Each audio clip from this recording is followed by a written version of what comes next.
nga, posible raw abuti ng 4 na buwan ang pagbusisi sa impeachment complaint laban kay Vice President Sara Duterte sa Kamara. Pero may sapat pa bang panahon ang Kamara para rito? Nasa frontline ng balitang yan si Marian Enriquez.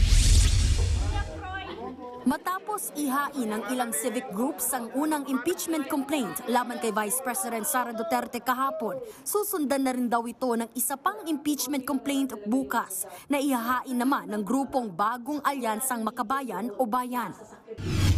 Ayon sa Makabayan Bloc, 50 signatories ang maghahain ng reklamo na kumikwestiyon sa paggastos ni VP Sara sa pondo ng OVP at DepEd.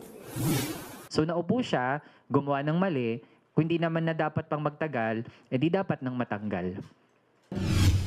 Pero may sapat pa bang panahon para dinggin ang mga impeachment complaint sa Kamara? Ayon sa isang kongresista, baka abuti ng higit 4 na buwan ang impeachment